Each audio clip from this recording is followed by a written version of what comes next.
ამ ხმებთან ერთად დაიკარგა სახლიც ქალაქის შუაგულში, სიონსა და ანჩისხატს შორის. ხშირმა სტუმრობებმა და წვეულებებმა თან წაიღესო ოჯახისავლადიდება და სახლის პატრონი მელიტონ ბარათაშვილი დიდ და გადაუხდელ ვალებში ჩავარდა.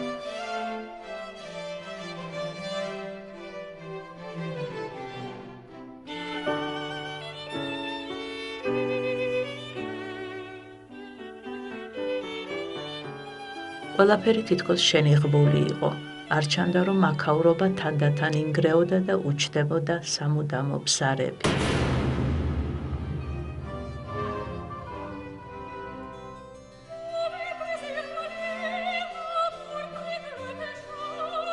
მუდმივი დრამა ადამიანის არსობისა განმარტავს დიმიტრი უზნაძე. მხოლოდ გარეშე, მატერიალურ, სოციალურ თუ პოლიტიკურ მოვლენებზე არ არის დამყარებული.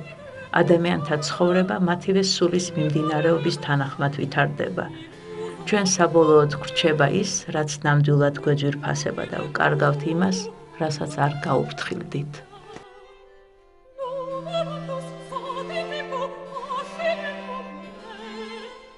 როდესაც ხელში ვიღებთ ნიკოლოზ ბარათაშვილის ლექსების ძვირფას სიგს, აკადემიური მოწიწებით ამბობს პავლე ინგოროღლა. მოკლებული ვართ სიამოვნებას, ვიდრე გადავფუცლავდეთ, დავხედოთ თვით პოეტის სახეს. ბარათაშვილის დოკუმენტური სურათი არ შენახულა. რატომ მოხდა, რომ მისი ფოტოები ნაჩუქარი ბიძისთვის, დებისთვის თუ მეგობრებისთვის უკლებლივ ყველა დაიკარგა? ნიკოლოზ ბარათაშვილმა ხომ ყველაფერი დაკარგა, რაზეც ოცნებობდა. იქნებ სულაც ადამიანები სწორედ იმას კარგავენ, რაც ძალიან ეძვირფასებად. ბაგრატიონთა შთამომავალი კანცელარიაში მუშაობდა საკმაოდ დაბალი მოხელის თანამდებობაზე, გვიამბობს გერონტი ქიქოძე. ქართველი პატრიოტი იძულებული იყო რომანოვთა ბატონობას შეგუებოდა. მისი სატრფო სხვაზე გათხოვდა არა გულით, არამედ ანგარიშის კარნახით.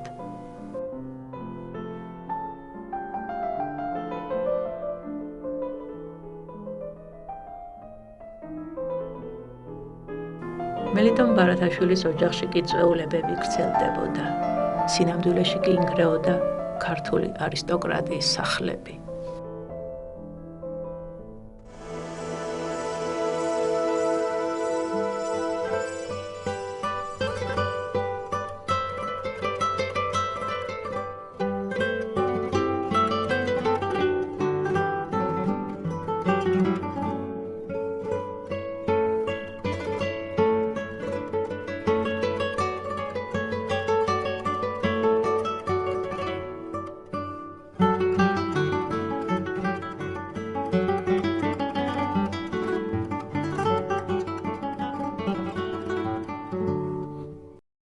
დაუდევრობა, საერთოდ ქართველთა თანდაყოლილი სისუსტე.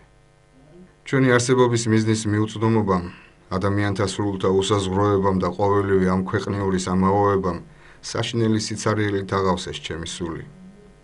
მე რომ პატარა დამოუკიდებელი შეძლება მქონდეს, ახლავე მივატოვებდი ქვეყანასაც და ადამიანებსაც მათი გაუმაძღრობით და მშვიდად და მოსვენებით გავატარებდი პატრიარქალულ ცხოვრებას სადაბუნების წიაღში, რომელიც ეგზომლაღი და წარმტაცია ჩვენს სამშობლოში.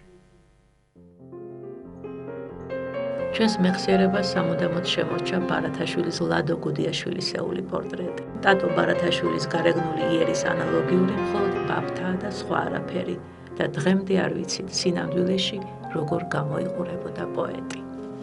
არსებობდა ვერსია, რომ სამეგრელოს დედოფლის ეკატერინე ჭავჭავაძე დადიანის პირად ნივთებთან ერთად ბარათაშვილის ფოტოპორტრეტიც გაიტანეს საფრანგეთში.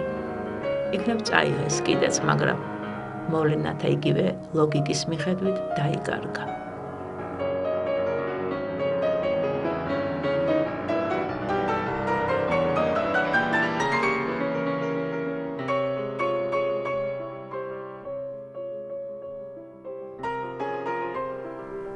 ნიკოლოზ ბარათაშვილი ბიძას, გრიგოლ ორბელიანს.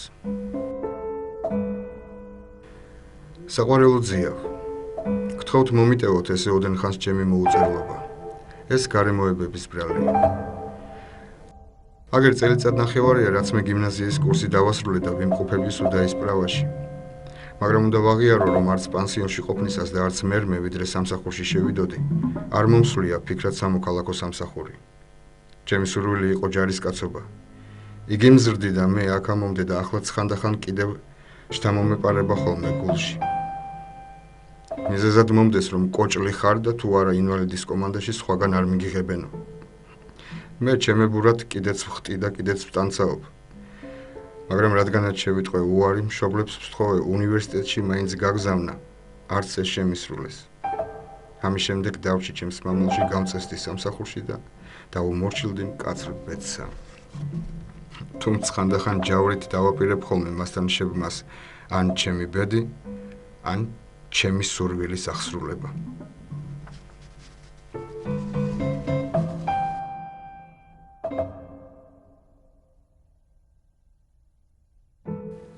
მესამე ხარისხის ჩინოვნიკის ადგილი კანცელარიაში. თითქოს ეს იყო მის გარეთ და არა მასში. სულით ობოლი და ამავე დროს, როგორც იგონებენ მოკეიფე სკანდალისტი აზარტული ბიჭი. თათრის აბანოებსაც სტუმრობდა, ბაიათებსაც უსმენდა. ფრანგი კონდიტერის ქალთან დელფინა ლაბიელთან გააბა პირველი რომანი. ღეროდა კარგად და რაც ყველაზე საოცარია, ბავშვობიდან კოჭლი თავდავიწყებით ცეკვავდა. ალბათ ასე ცდილობდა გადაელახა ბედის სამსხვარი.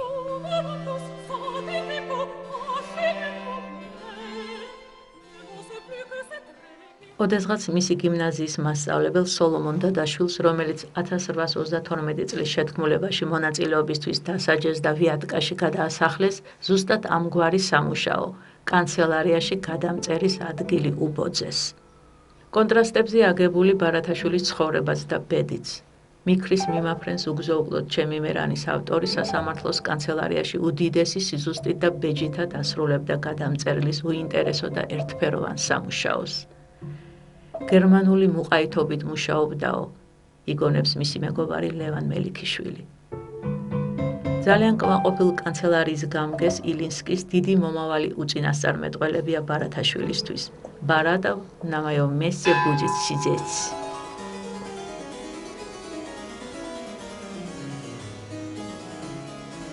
ნიკოლოზ ბარათაშვილი ახლობელ ნათესავთა ოჯახებს სტუმრობდა ერთადერთი სურვილით, მოესმინათ მისი ლექსები. არ უსმენდნენ. საკუთარი ბიძაც, პოეტი გრიგოლ ორბელიანი დისწულში ვერ ხედავდა პოეტს და ლექსებს შეუფასებლად და უპასუხოდ ტოვებდა.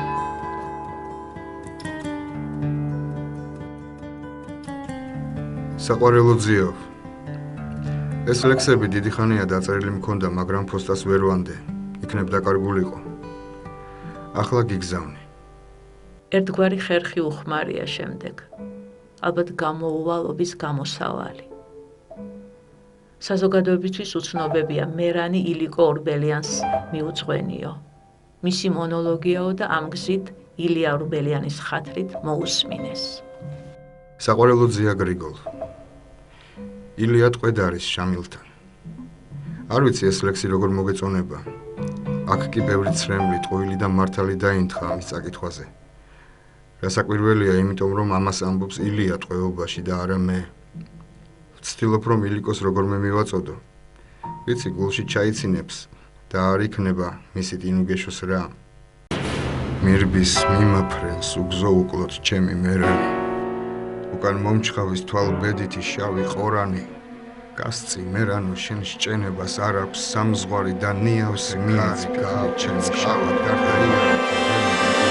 გასწი გაფრინდი ჩემო მერანო გარდა მატარე ბედის სამზღვარი. თუ აქომამდე არ ემონამას არც აწემონოს შენი მხედარი. და მოუკვდე მე უპატრონოთ მისგან ოხერი. ვერ შემაშინოს მისმა ბასრმა მოსისხლე მტერი. გასწი მერანო შენ სჭენებას არ აქვს სამზღვარი და ნიავს მიეც ფიქრი ჩემი შავად მღელვარი.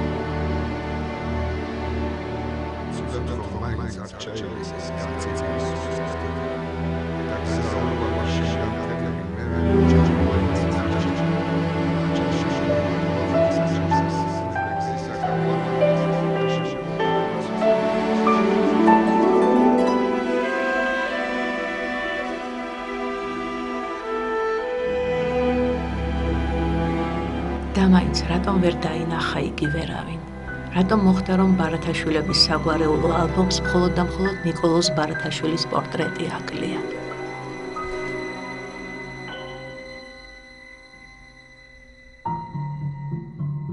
არისტოკრატიული საზოგადოების სალონურ ნორმებს ვერ იცავდა, ხმაურობდა, ლაპარაკობდა ბევრს, ითხოვდა რომ მისთვის მოესმინათ. ნათესავებთან და ახლობლებთან მისულ ტატო ბარათაშვილს ზოგჯერ კარსაც არ უღებდნენ. არ გახლავანო, ეუბნებოდა მსახური. საყვარელო დავა მაიკო. ეს ღამეც წავიდა ვითარცა სიზმარი. კიდევ მომნახა ჩემო ჩვეულებრივმა მოწყინებამ. ვისაც საგანი აქვს ჯერ იმის სიამოვნება რა არის ამ საძაგელ ქვეყანაში რომ ჩემი რა იყოს. შენ იცი დიდი ხანია ობოლი ვარ. არ დაიჯერებ მაიკო. სიცოცხლე მომძლებია ამდენი მარტოობით. შენ წარმოიდგინე მაიკო სიმწარე იმ კაცის მდგომარეობისა, რომელსაც მამაც ახლავს, დედაც, დებიც. მრავალნი მონათესავენი და მაინც ვერავის მიხკარებია. მაინც კიდევ ობოლია ამ სავსე და ვრცელ სოფელში. ვინც მაღალის გრძნობის მეგონა, მას სული არ ჰქონია. ვისაც გონება მწამდა ზეგად მონიჭათ, მას არც თუ განსჯა ჰქონია. ვისიცაც ცრემლი მეგონებოდა ცრემლად სიბრალულისა, გამომეტყველად მშვენიერი სულისა, თურმე ყოფილა ნიშანი ცბიერებისა. სად განისვენო სულმა, სად მიიდრიკოს თავი. შენი ავადმყოფობა შევიტყვე, რა დაგემართა. თუ ფიქრობ ისეც რას იფიქრებ, რომ ბოლო არ ჰქონდეს, ასეც რას მიიღებ, რომ არ დაკარგო. შენი მარად ერთგული ძმა ნიკოლოზ ბარათაშვილი. და მაინც როგორი იყო იგი მე-19 საუკუნის დიდი მარტოსული, რატომ ვერ დაინახა ვერავინ. მის სიკვდილის მერე პოეტის მეგობრებს ლექსების კრებულის გამოცემა გადაუწყვეტიათ. წიგნის თავფურცელს ბარათაშვილის დოკუმენტური ფოტოც ახლდა. ლევან მელიქიშვილი გრიგოლ ორბელიანს. ახლა ვეძებთ განსვენებულის ყველა ჩანაწერს. ის დაებეჭდება ერთ წიგნად, რომელსაც დაერთვის მისი პორტრეტი. ეს წიგნი რატომღაც არ გამოიცა, დაიკარგა. პოეტის დამ ნინომ ილია ჭავჭავაძეს თავისი ძმის ერთადერთი გადარჩენილი ფოტოსურათი ათხოვა, რომელიც ბარათაშვილის იმ ლექსთა კრებულში უნდა მოეთავსებინა. მოვლენები ასე წარიმართა. ილია იღებს ფოტოს და გული ჯიბეში იდებს. სასწრაფოდ მიდის გოლოვინსკზე, ყველაზე ცნობილ ფოტოგრაფთან ფრანკ დუბელირთან. სთხოვს ასლი გადაიღოს და დილისთვის დაახვედროს. იმ ღამეს იქ ხანძარი ჩდება, იწვება ახლომახლო სახლები და ფოტოგრაფის ატელიეც მთლიანად. ასევე ბარათაშვილის უკანასკნელი ფოტოც. ნუ თუ შემთხვევითია ეს ყველაფერი, თითქოს გარემოებათა თანახმად ნიკოლოზ ბარათაშვილის სახე არ უნდა დარჩენოდა შთამომავლობას, აუცილებლად უნდა დაკარგულიყო. გურამ ასათიანი წერს, ბარათაშვილს თავისი ცხოვრებით თითქმის არც უცხოვრია. მას ჰქონდა რაღაც ნიღბის მსგავსი გრიმასი, რომელსაც მხოლოდ იშვიათ შემთხვევაში ცილებდა. პოეტის პიროვნული რაობის ვერ გაგებას კიდევ ერთი უცნაური მომენტი ახლდა.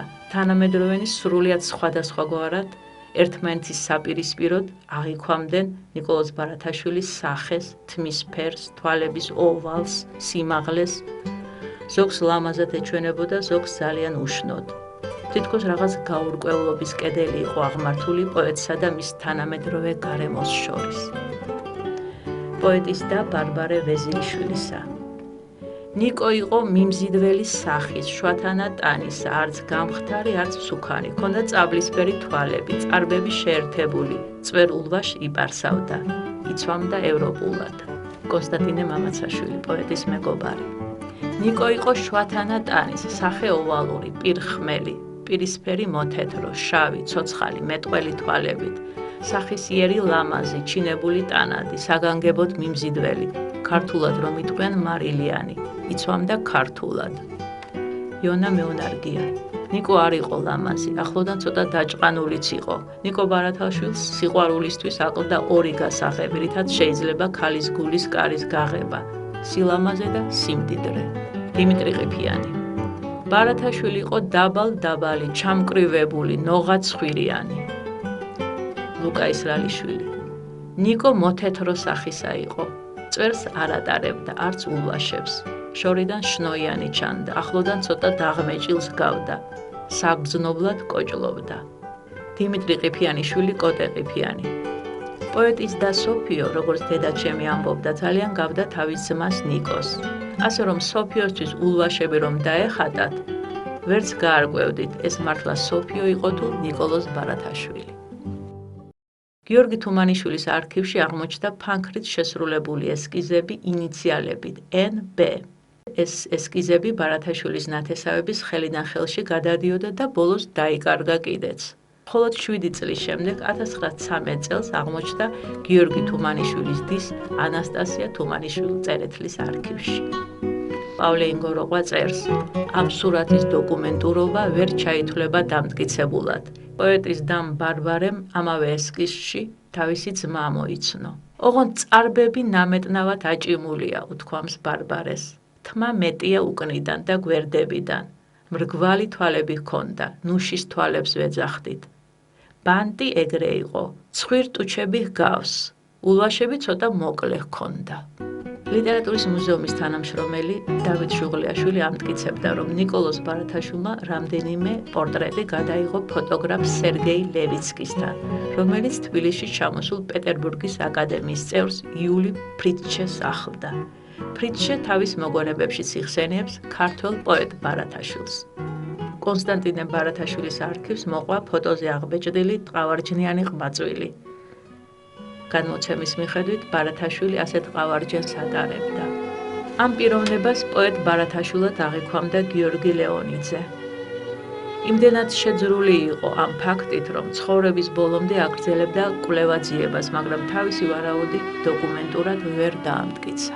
1904 წელს გაზეთმა მოგზაურმა საზოგადოებას წარუდგინა ეგრეთ წოდებული ბარათაშვილის პორტრეტი. ეს სურათი რუსთაველის პროსპექტზე ერთ-ერთ ვიტრინაშიც იყო გამოფენილი წარწერით ნიკოლოზ ბარათაშვილი. 1916 წელი. მხატვარი მოსეთოიძე თუმანიშვილისეული ესკიზის და ბარათაშვილის დების ფოტოების მიხედვით პოეტის პორტრეტს ქმნის. მთელი კვირა ვხატე, მევედრებოდნენ სურათის გალამაზებას. ვინიცის რამდენიმე საუკუნის შემდეგ გასინჯავენ და ყველას უნდა რომ პოეტი ლამაზი იყოს. იგონებდა მოსეთოიძე.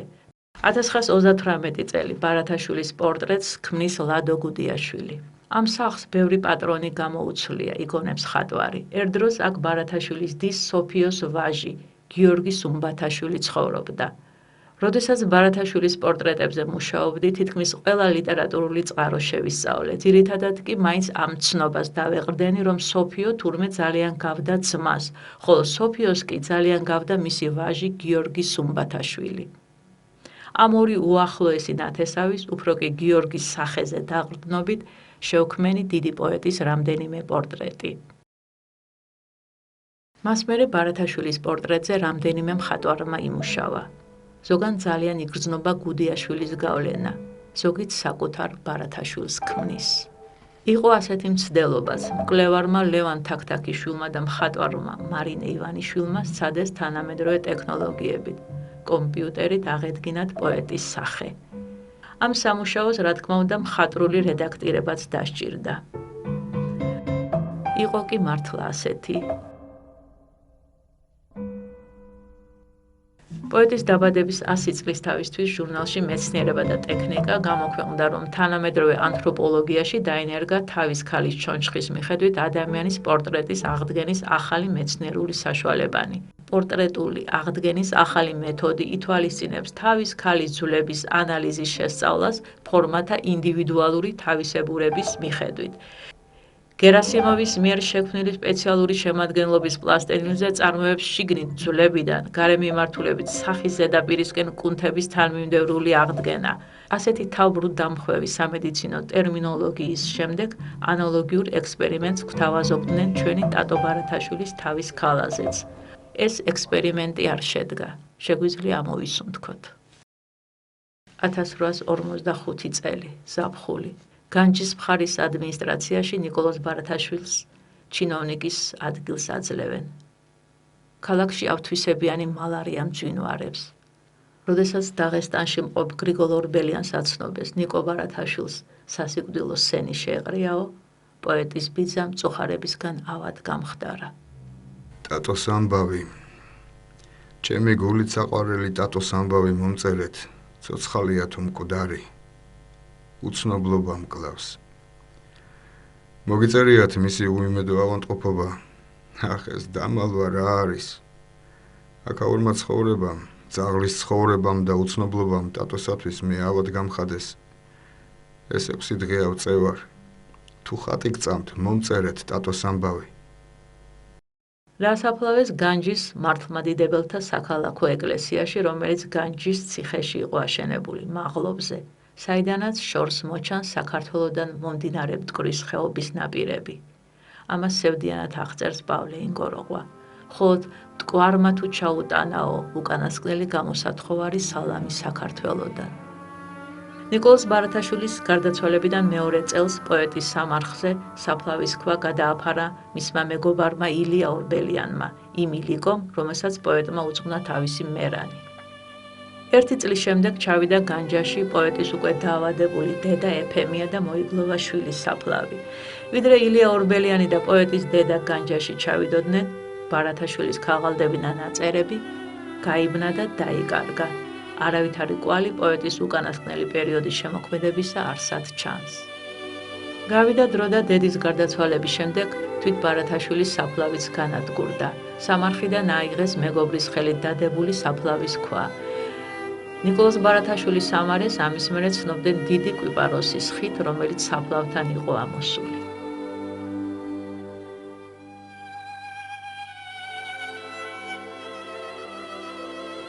1893 წელი, აპრილი. სრულიად საიდუმლოდ. თბილისის ჟანდარმთა სამმართველოს უფროსი პოლიციის დეპარტამენტს.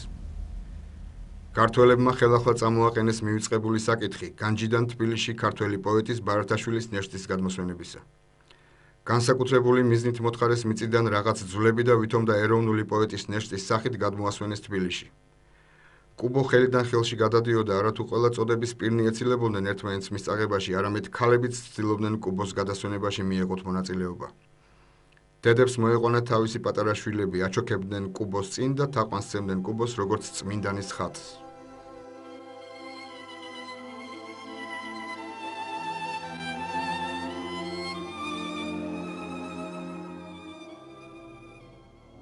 საყვარელო მეგობარო, ნუ გამიჯავრდებით უმილისათვის.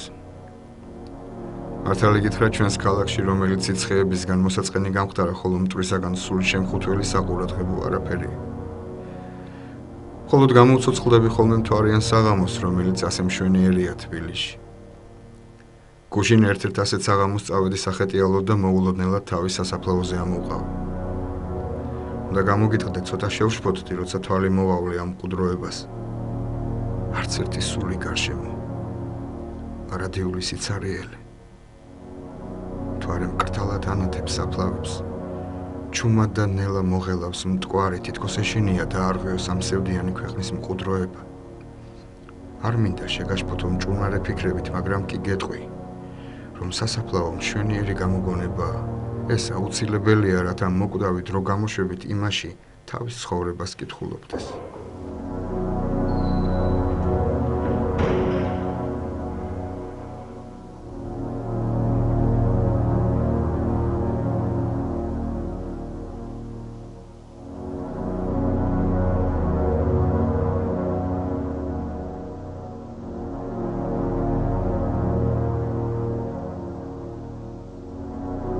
და მაინც რომელია იგი? თქვენ როგორ ფიქრობთ?